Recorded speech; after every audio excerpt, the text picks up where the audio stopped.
Hello everyone, एक बार आपका फिर से स्वागत है हमारे यूट्यूब चैनल पर।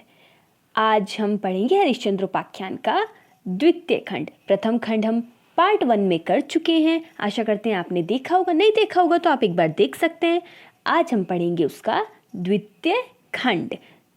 चलिए तो प्रारंभ करते हैं। प्रथम खंड हमने कहाँ तक पढ़ा था? प्रथम खंड में था कि राजा हरिश्चंद्र के पूछने पर नारद उन्हें 10 गाथाओं में पुत्र का महत्व बता चुके हैं। अब हम इसके आगे का पढ़ते हैं। आगे क्या कहते हैं?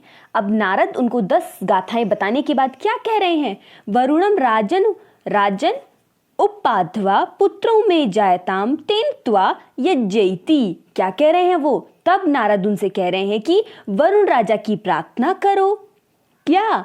कि मैं जायताम पुत्रो, मुझे पुत्र उत्पन्न हो, तेन त्वा यज्ञ इति, मैं उस पुत्र से आपका यज्ञ करूंगा। आगे देखते हैं।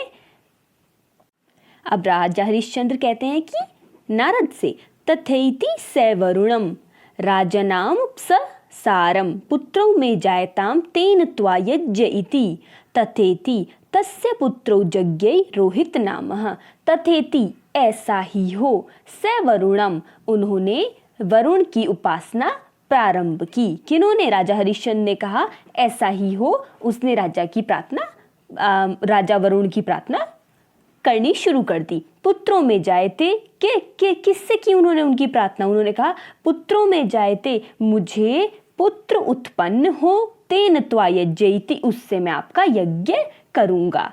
तथैति ऐसा ही हो, तस्य पुत्रो यज्ञ रोहित नामः, उससे तथेति फिर ऐसा ही हो। किसने कहा? लेकिन इस बार ऊपर जो तथेति था वो कहा था राजा हरिश्चंद्र जी ने। अब क्या कह रहे हैं? अब कह रहे हैं वरुण राजा कह रहे हैं कि ऐसा ही हो। उसे क्या हुआ? तस्य पुत्रो, उसको रोहित नाम का पुत्र उत्पन्न हुआ। तात्पर्य यह है कि उन्होंने वरुण की प्रार्थना की और उनको वरुण ने क्या कहा? तथेति, आपको वरुण नाम का पुत्र उनको उत्पन्न हो गया। किसकी प्रार्थना से? वरुण राजा की प्रार्थना से। अब आगे देखते हैं।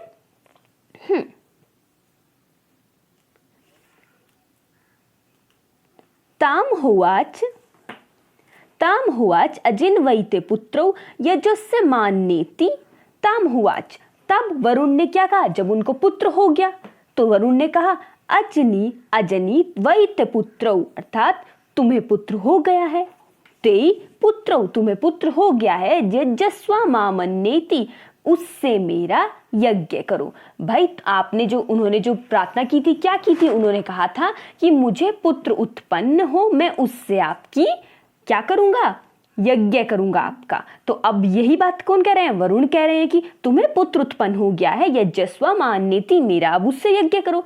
स हुआच, कौन? राजा हरिश्चंद्र कहते हैं यदा वै पशु निर्दर्शौ भवत्याथस्य मेध्यो भवति। क्या कह रहे हैं वो? कि यदा, जब, वही, कौन? वही का यहाँ पे तात्पर्य है कि किसको कह रहे हैं वो? अपने पुत्र को। वही वह पशु जो हमारा बलि का पात्र है। बलि का पात्र, हम यज्ञ में उसकी आहुति देंगे तो वो हमारा बलि का पात्र हो गया। कौन? रोहित।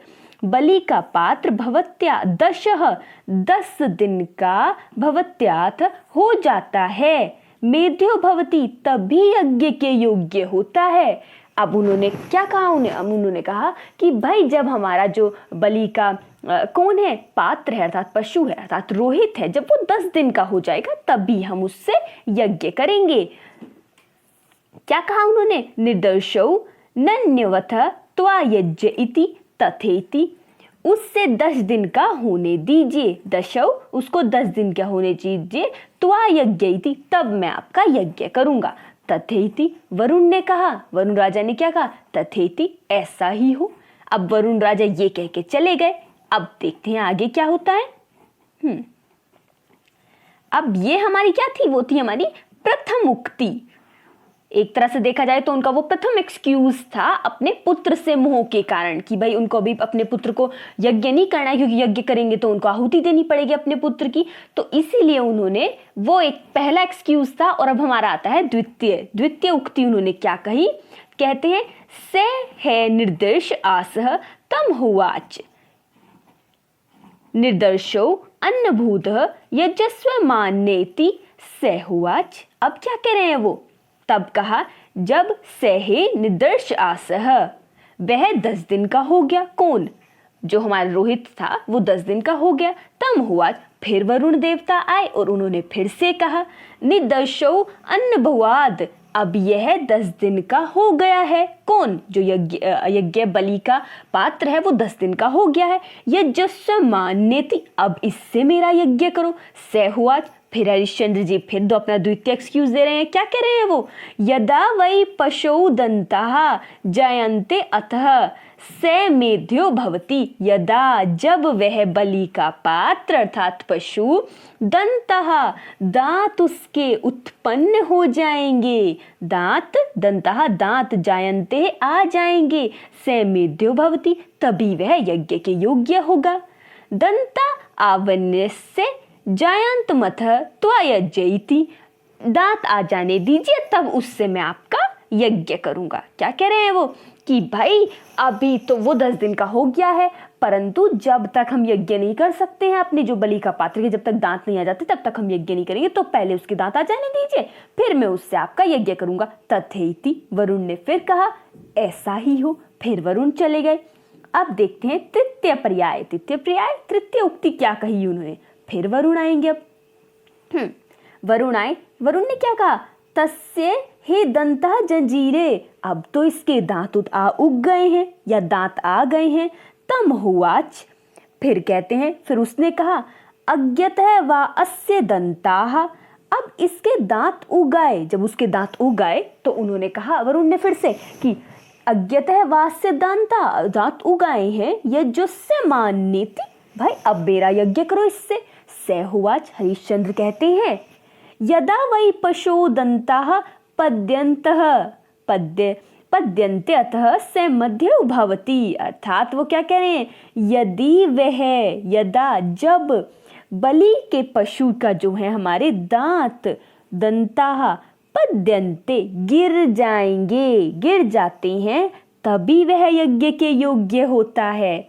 अभी तक क्या था कि दांत आ जाने दीजिए, अब क्या कह रहे हैं कि जब दांत गिर जाएंगे तब वो योग्य होगा। दंता अन्वस्य पद्यन्त्य मतः यत्वा यज्ञेति, एक बार इसके दांत गिर जाने दीजिए फिर मैं आपका इससे यज्ञ करूंगा। फिर से वरुण ने क्या कहा? तथेति, ऐसा ही हो। अब फिर चले गए वरुण। अब वरुण फिर आएंगे चतुर्थ पर्याय। अब आता है हमारा चतुर्थ पर्याय। चतुर्थ पर्याय आता है हमारा, क्या है? तस्य हे दंता पेदीरे, अब क्या हुआ? उसके दांत गिर गए। तम हुआच, फिर कहते हैं वरुण आके अपसत्व वा अस्य दंताः यज्ञस्य मान्येति, अब इसके दांत भी गिर गए हैं, अब मेरा यज्ञ करो। यज्ञस्वा मान्येति, अब मेरा यज्ञ करो। सहुआच, कौन कह रहे हैं यहाँ पे? राजा हरिश्चंद्र फिर कह रहे हैं यदा वै पशो दंता पुनर्जान्यते अर्थ स मेध्यो भवति, यदा जब पशु के बलि के पशु के दांत पुनः फिर से उग जाएंगे तभी वह किसके? बलि के योग्य होगा। दंतान्वस्य पुनर्जायन्तामथ त्वयज्येति, एक बार आप फिर से उसके पुनः दांत आ जाने दीजिए तब मैं आपका त्वयज्येति, तब मैं आपका यज्ञ करूंगा। ये क्या था उनका चौथा पर्याय। अब देखते हैं पांचवा पर्याय क्या आएगा। पांचवा पर्याय, पांचवा एक्सक्यूज क्या दे रहे हैं वो? पंचम पर्याय दर्शति। अब आता है हमारा पंचम पर्याय। तस्य हे दंता पुनर्जजीरै, अर्थात अब उसके दोबारा से दांत उग भी आए। किसके? बलि का पशु कौन है? रोहित। नाम याद रखेंगे आप कि हरिश्चंद्र के पुत्र का क्या नाम था जो उनको वरुण की प्रार्थना करने के बाद प्राप्त हुआ था? रोहित नाम है उसका। और यहाँ पे उसको किसके रूप में लिया जा रहा है? बलि के पात्र अर्थात पशु के रूप में उसका सारी जगह क्या दे रहे हैं वो? पर्याय कह रहे हैं कि किस किस तरह से उन्होंने मोह के कारण उसको इतने दिन तक रोके रखा। अब क्या चल रहा है? अब उसके दांत दोबारा से उगाए हैं। तम हुआ, फिर वरुण कहते हैं अज्ञत्वा अस्य पुनर्दंतवा यज्ञस्व मान्येति, अज्ञतः अब इसके फिर से दांत आ गए हैं, अब मेरा यज्ञ करो। सहुआच, हरिश्चंद्र फिर कहते हैं। अब क्या कह रहे हैं वो? कह रहे हैं यदा वै क्षत्रिय साहानुक भवन्त्या समेध्यो भवति। अब क्या कह रहे हैं वो कि यदा जब वै क्षत्रिय, राजा हरिश्चंद्र क्या है, क्षत्रिय है, तो उनका पुत्र भी क्या होगा, क्षत्रिय ही होगा। वो कह रहे हैं जब क्षत्रिय सान हानु सनाहुकौ भवत्याः समेध्यो भवति, शास्त्र धारण करने योग्य हो जाएगा तभी उसका यज्ञ होगा, अर्थात तभी वह यज्ञ के मेध्यो भवति, तभी वह यज्ञ के योग्य होगा। भाई जब क्षत्रिय जो होते हैं वो शस्त्र धारण करने योग्य हो जाएंगे तभी वो यज्ञ के योग्य होंगे, अर्थात तभी हम उसको यज्ञ के लिए प्रयोग कर सकेंगे। सन्नाह नु प्राप्नुवतः त्वयज्ञ इति, जब यह क्या शास्त्र धारण करने के योग्य बन जाएगा तब मैं आपका यज्ञ करूंगा। त्वयज्ञ इति, तब मैं आपका यज्ञ करूंगा। तथेति, वरुण ने फिर क्या कहा, ऐसा ही हो।